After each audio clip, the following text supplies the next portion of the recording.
Assalamualaikum warahmatullahi wabarakatuh. Kami dari kelompok 3 akan menjelaskan makalah kami yang berjudul Penelitian Hukum Ekonomi Syariah Research Design ketiga, Literatur Review atau Kerangka Teori dan Hipotesis. Saya, Erika Sekar Anindita, NIM 1219007, akan menjelaskan tentang pengertian kerangka teori, kegunaan kerangka teori, serta tujuan dan manfaat kerangka teori. Yang pertama, pengertian kerangka teori. Kata teoritis adalah bentuk adjektif dari kata teori. Teori adalah anggapan yang diuji kebenarannya atau pendapat untuk melakukan sesuatu atau asas hukum umum yang menjadi dasar ilmu pengetahuan atau keterangan mengenai suatu peristiwa atau kejadian.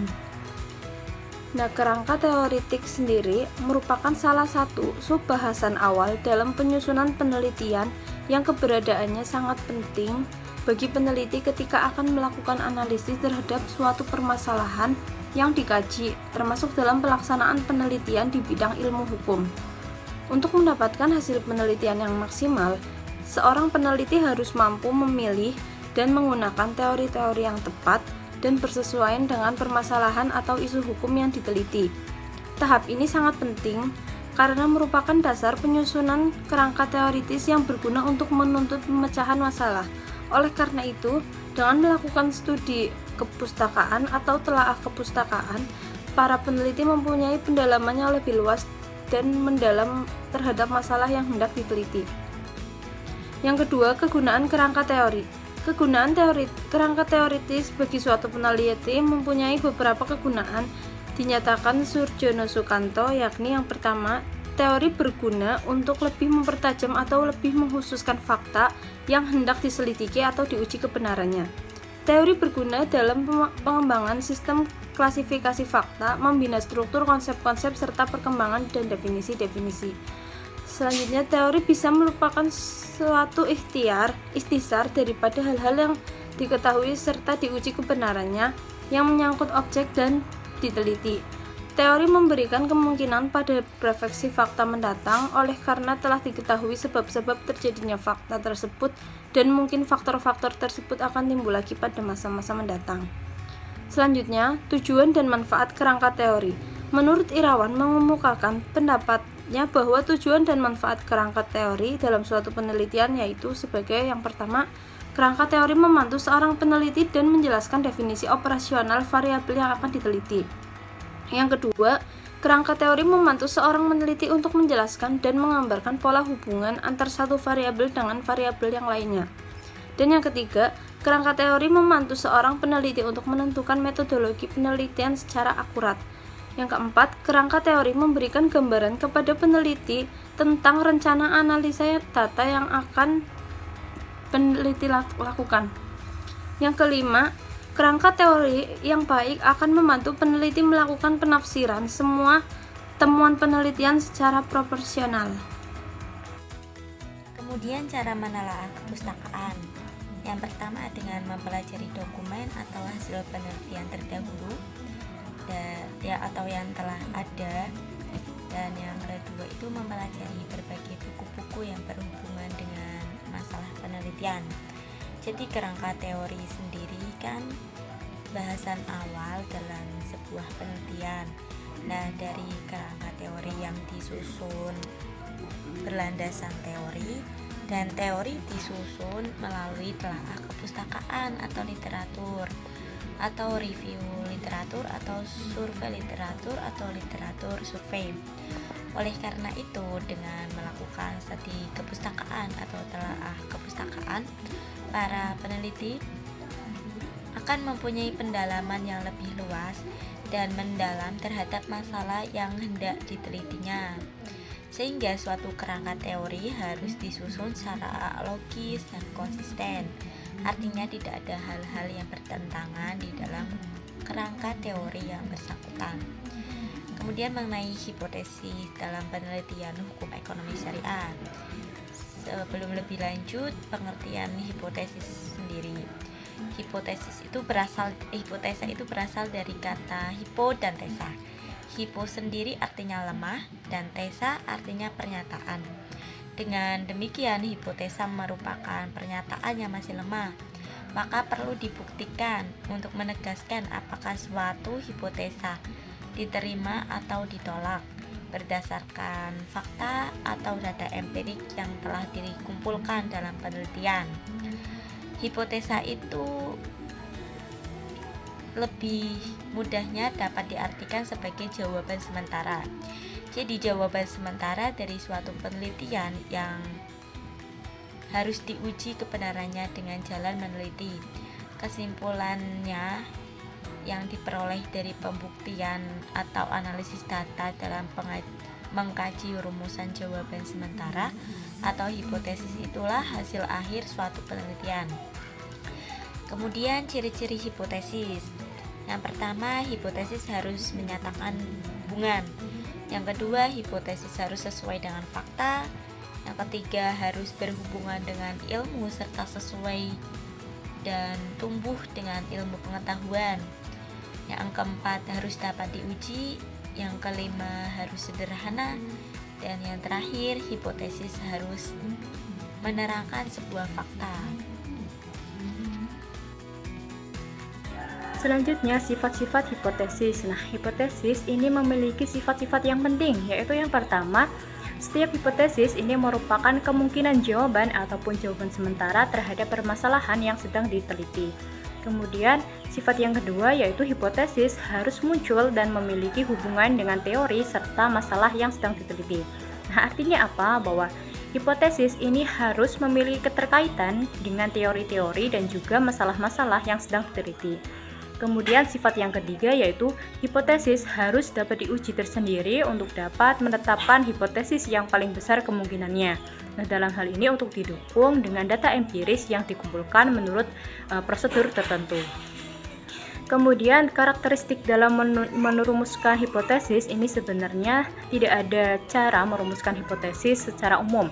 Namun dalam hal ini Husein Usman dan Purna Mustiadi Akbar ini menjelaskan bahwa hipotesis yang baik itu hendaknya memenuhi kriteria tersendiri, yaitu yang pertama ada hipotesis ini harus menyatakan pertautan antara dua variabel atau lebih. Kemudian yang kedua, hipotesis ini harus jelas, tidak membingungkan dan dalam bentuk deklaratif atau pernyataan.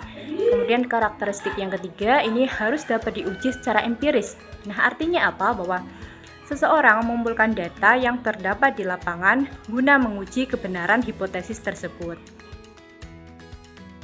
Kemudian pembagian hipotesis. Nah, hipotesis ini menurut Sujono Sukanto ini dibagi menjadi 3, yaitu yang pertama ada hipotesis penelitian atau hipotesis kerja, kemudian yang kedua ada hipotesis nol, dan yang ketiga ada hipotesa statistik.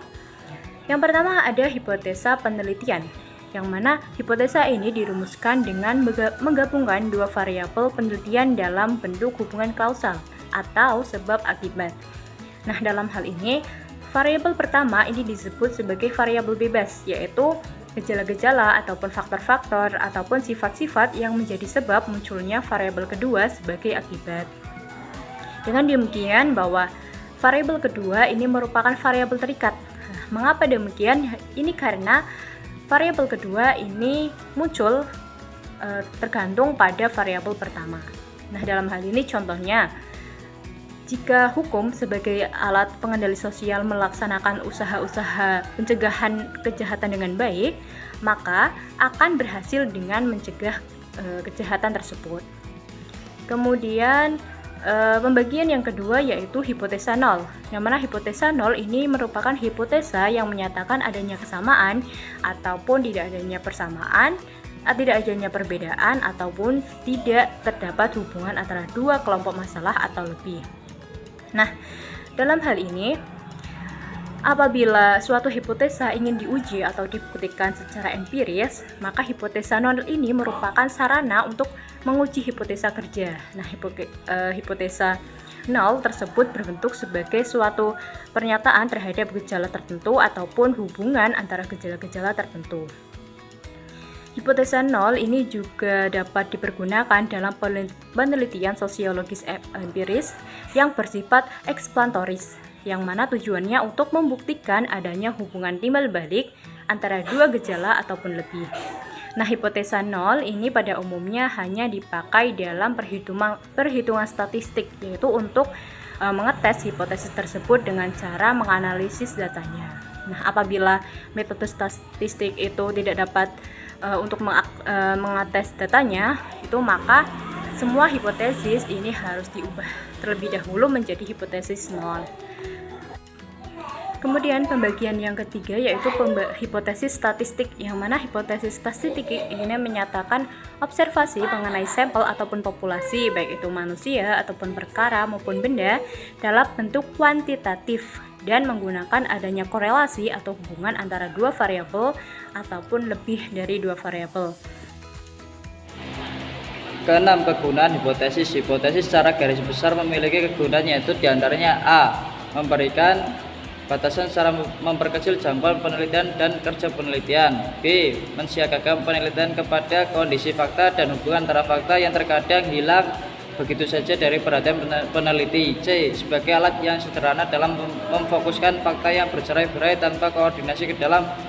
Ketujuh, hal-hal yang diperhatikan dalam mengemukakan hipotesis. Menurut Mardalis, ada beberapa hal yang perlu diperhatikan dalam mengemukakan hipotesis. Diantaranya adalah A. Hipotesis hendaknya dikemukakan dalam bentuk kalimat pernyataan, bukan kalimat tanya. B. Hipotesis hendaknya dirumuskan dengan jelas dan tepat. Padat.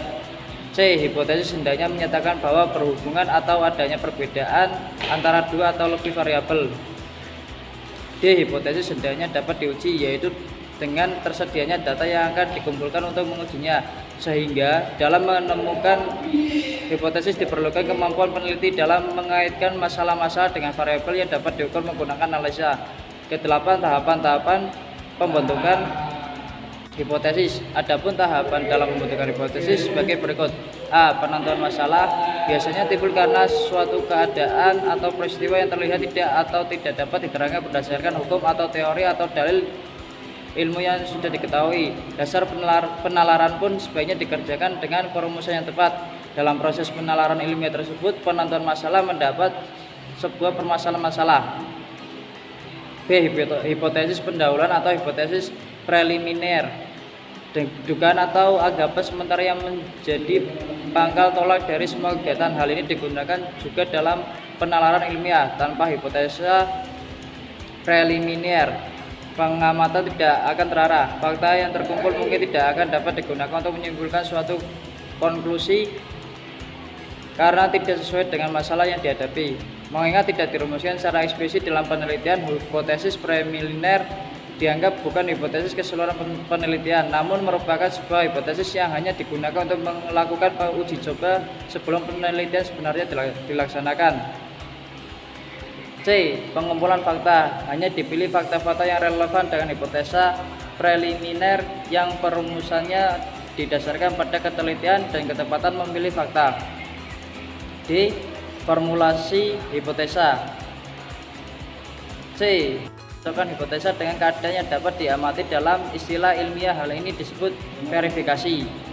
F. Aplikasi atau penerapan. Apabila hipotesa itu benar dan dapat diadakan menjadi ramalan atau dalam istilah ilmiah disebut prediksi, dan ramalan itu harus terbukti cocok dengan fakta. Kemudian kecocokan bukti tersebut harus dapat diverifikasi atau dikolaborasi dengan fakta. Sekian presentasi dari kelompok kami. Wassalamualaikum warahmatullahi wabarakatuh.